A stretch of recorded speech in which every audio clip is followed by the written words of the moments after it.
I don't know if I can get any film of this, but here's the Three Stooges. So the three squirrels that live in a tree at the bottom of my garden. So there's one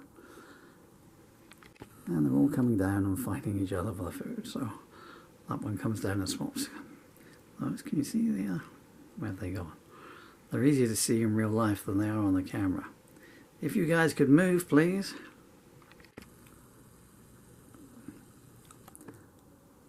Now, thank you. So there's one there. Camouflage is already good, but you're going to get hungry.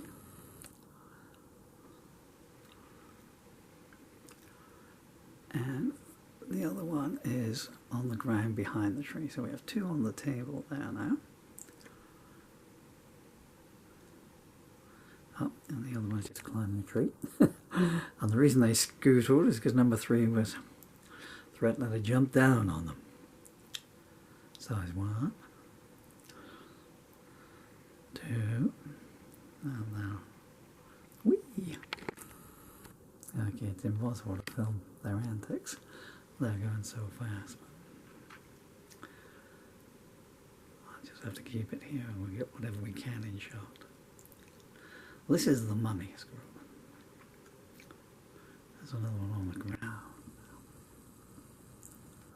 This one's decided to go foraging.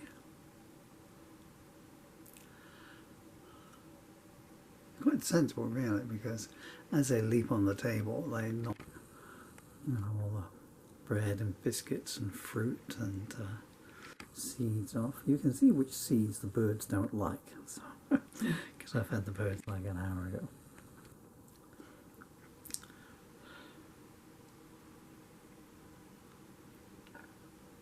Oh, matey boy down the ground's got something. Not entirely sure what. Munchy, munchy, munchy. This is the life. I'm in the shade. I'm camouflaged by this single tiny leaf. No one can see me. It's not as if I've got a huge tail. I'll just fold it over. Yeah, are you talking about me? Mind your own business. You better not be filming me. I've got rights, you know. I haven't signed any release forms. Here we go. There's trouble in the tree. There we go. Boink. So, this one comes down and the other one leaps up. Here comes the other. Guys, look, you're all the same family, and it's not as if it's not a large table, and it's not as if the food isn't well spread out around there. You're burning off more calories than you're getting in yourselves. And I think some of the birds might be about to launch a preemptive attack on you as well.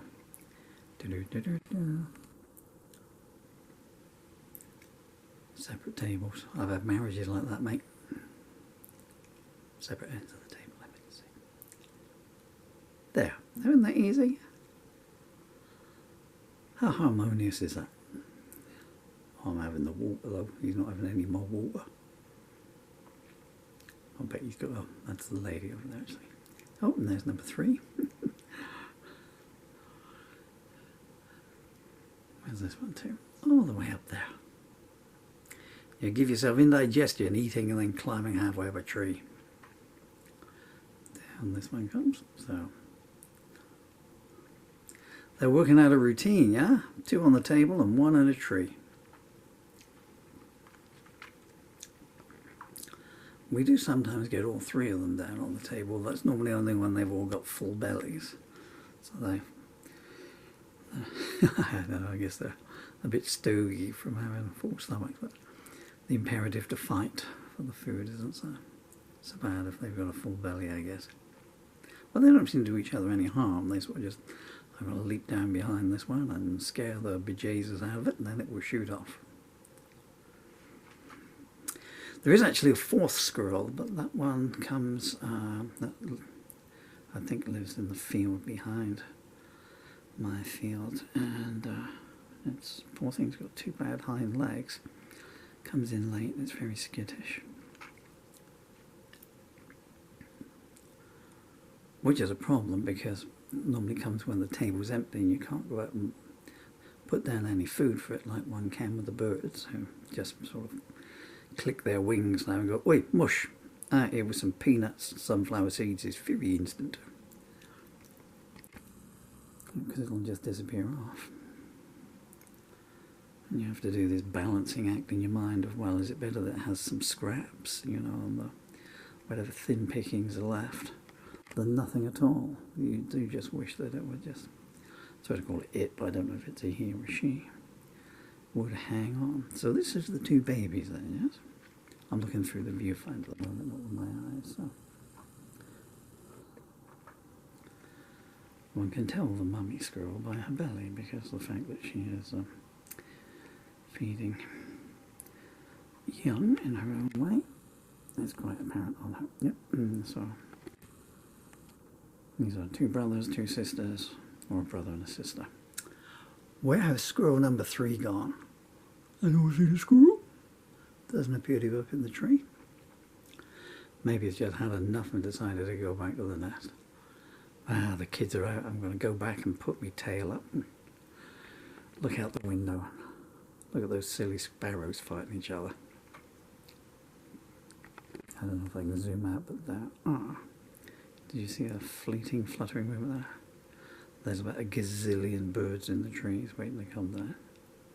But I feed the birds every hour, so I know that they're not hungry. They're all of a genus that I don't know if I can say the word because YouTube will probably block it, but it begins with a T and it ends in a T, if you know what I mean. And we have the great version of them. We have these little ones here. Anyone going to come down? Some of the background, they're on the ground. Oh, that's the blackbird. Bye-bye squirrel, where have you gone? Well, we have some very rare grey versions of these birds. And we also have red-crested ones as well, which are apparently an endangered species.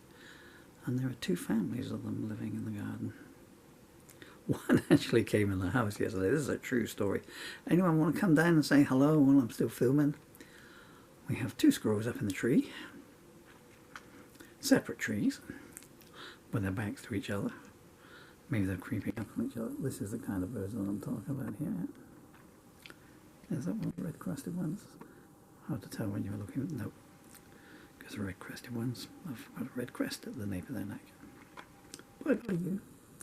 Hello, Lady Blackbird. And the last big bit of biscuit going here.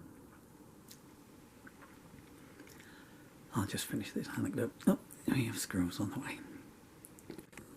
You could face us. I mean, do you have to show us this view of you?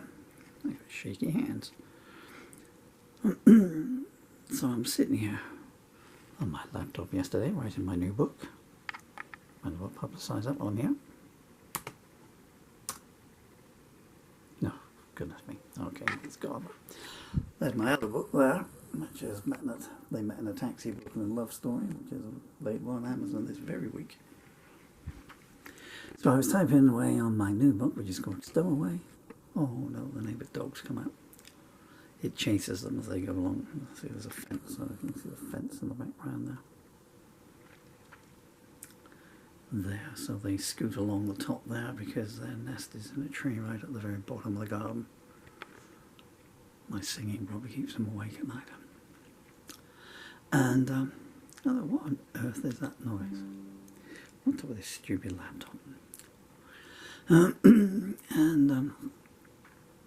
I thought, is that the postman? I had the back door open because there's a heat wave going on. This anecdote's probably not going to be worthwhile the telling. So I listened to it a while, you know, because it was blowing a breeze as well, and I thought, well, okay, maybe it's just a bit of plastic or paper. But no, you can definitely hear a strange noise out there. So I got in my wheelchair, because I'm in a wheelchair most of the day. I'm standing up in my leg braces in case you're wondering how come I'm vertical. And my calipers, as their proper name is. Hello, sparrows. These have all had babies again for like the 3rd time this year. And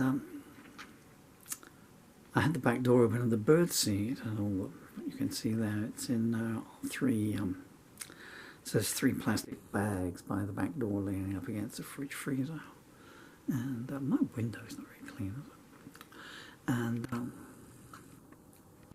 so there's a bag of general wild bird seed, there's a bag of peanuts and a bag of sunflower seeds down there.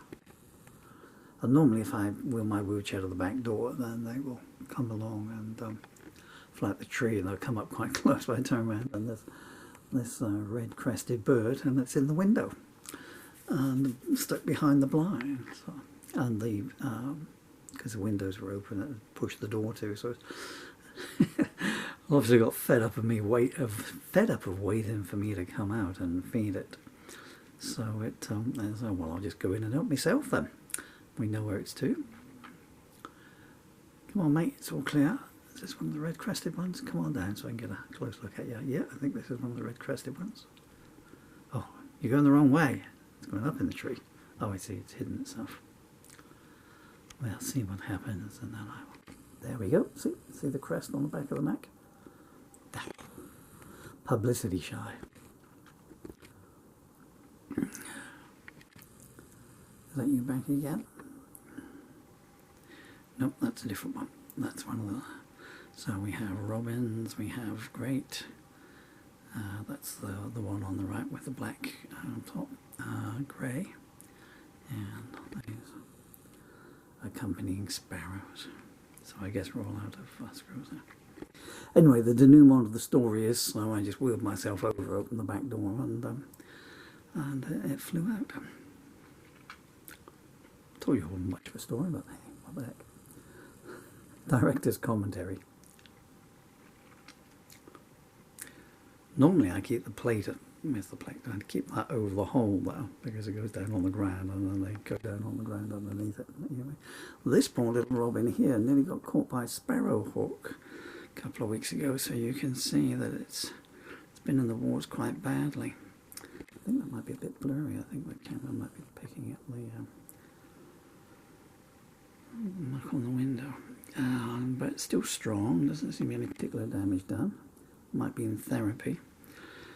Luckily I was able to see it, and I was able to throw, well, I threw my son's elephant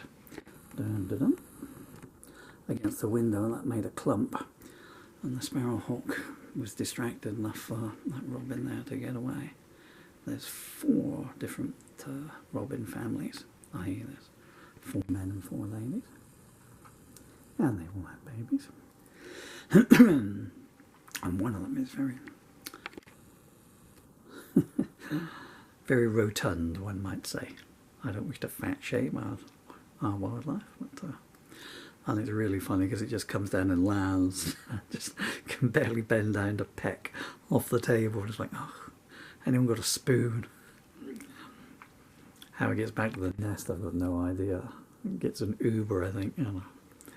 Gets a jackdaw as an Uber. Anyone go a little tree over there? Give us a lift, would you, bud?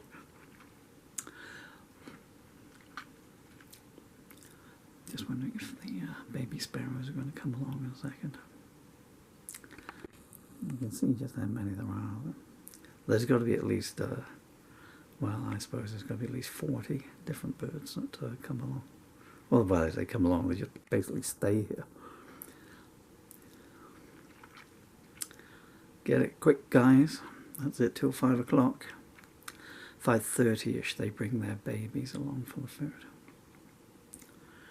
And that's more fun then, because they're literally sitting on it, and the babies are there flapping their wings, you know, with their mouth open, going, and the mothers and fathers are picking up crumbs and shoving it down their throat, and they must be thinking, you're actually sitting on the food. You're actually sitting on the food. You couldn't do this yourself.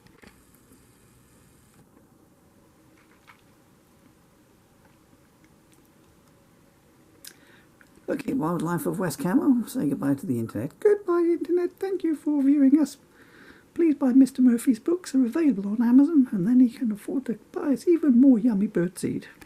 And his new book is, as we've said, They Met in a Taxi, a Brooklyn love story. A 396-page novel. It's a screwball romantic comedy set in 1936 New York.